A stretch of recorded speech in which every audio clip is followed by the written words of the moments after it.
put modern cars on old cobblestone streets, narrow streets, a lot of noise in these old European cities. Yeah. We have a massive power failure, and it's the middle of winter, with foul, snowy weather. How long will these houses last? Yeah. Actually, we've been doing some tests on my own home last winter when it was about 20 below. We turned the heat off completely and said, what happened to the temperature?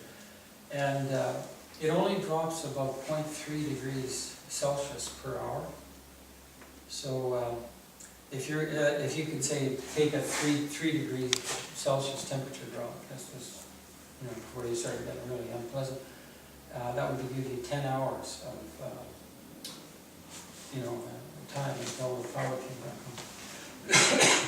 So it's and I think a typical house would fall about 4 times as fast.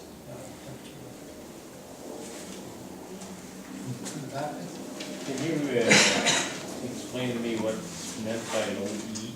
Like, I understand it's something to do with the windows, but what exactly does the low E mean? Yeah. Low E means low emissivity is a shorthand way of saying that. And the emissivity is the measure of how much radiation can come off of a surface. And my hand here has an emissivity of about 90%, something like that. So 90% of the radiation can come off here. If I painted my hand with shiny aluminum, it would only emit about 5% of the, so the aluminum would be a low emissivity surface. Okay. And when you look at these windows, they don't look any different at all. It's a microscopic coating that's placed on the glass. One of the types is tin oxide, I think is one of the coatings. But what it does, it helps to actually, like an aluminum sheet, it actually helps to reflect heat back into the space.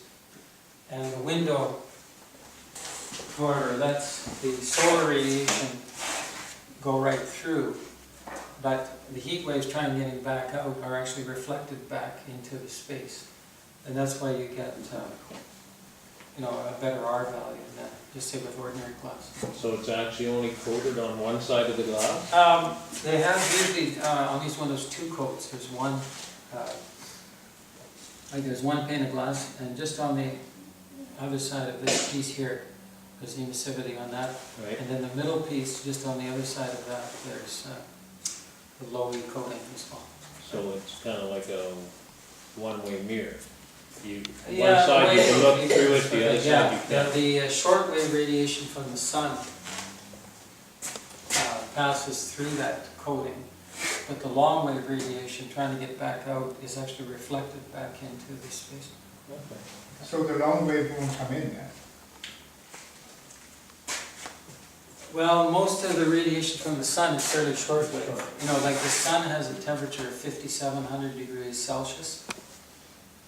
And is it Planck's law? It says the higher the temperature, the shorter the wavelength. And at room temperature, at 20 degrees C here, the heat waves trying to get back out are much higher, much longer, and they are reflected back in by the low E coating. Okay.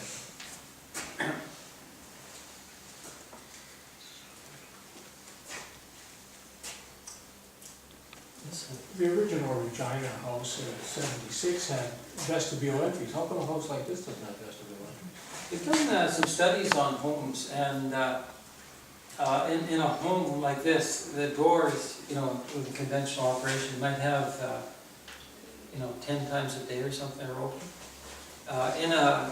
In a commercial store or something like that, though, the doors may open 1,000 times a day. And so they found that they've actually done some measurements in homes and some mathematical simulations. And when I open the door here, and then close it, you know, going in and out, there's a slug of cool air that comes in here. But relative to the volume of the air in the house, it's pretty small. But in a commercial building, you know, you're getting that thing open, and it's much more significant. And that, for that reason, it's important in commercial buildings to have vestibules. But any of you who are fluid dynamic experts, there's something to do with a thing called the Freud number, which you know, relates to how much, when the door is open, how much air is actually coming into the space. And they found it just wasn't significant in most homes, so therefore no vestibules. Yeah, it's amazingly little. Like I have a garage with 10 by 10 doors, and I have concrete heating the floor. And in the wintertime, when I open that door and drive in and out or do whatever and then close that door, I thought it would get super cold in there and then have to heat it, but it never does. Like it's amazing how little exchange there is. I know for commercial buildings, there's a lot more emphasis on, you know, if you have a restaurant or something. Yeah, because people got their times the chair doors right here are and the door is, you Yeah. know, so. There's that. Mike? Your little windows above the door there, do they serve any purpose, or is that just architecture? They wanted to get a little more south window here on the house. And this has 9-foot ceilings as opposed to 8-foot. And so that was a way of getting a little more glass in there, using their standard sizes. Why would you increase the ceiling height to 9 feet? You're increasing the volume that has to be heated inside. That's true, yeah. It's a sort of architectural feature, and you know, we make compromises. You know, why didn't we make the house? I once lived in a house that was 15 feet by 15 feet. But I didn't have too many friends over for things. And my prospects for marriage were not very good either. So, but it's true, a smaller, you know, is easier to heat and more compact. And if you look at this house there on the design, there are no long hallways in this house that are unusable space. So the architect who put this together, you know, there's the master bedroom there, the second bedroom there, a very short hallway here into a bedroom over here, and even the eventually there'll be a stairwell there going down to the basement, but that space there above the stairwell is being used now for the ventilation equipment. So, you know, getting It does have a bathroom in the house. yeah, there's actually two. There's one there, but it's again fairly efficient. You can come from either side into the. There's actually 2 bathrooms. Yeah. One in here and one across there. Oh, there is one across there. Yeah, right. So, Catherine, can people see the other rooms, or is it?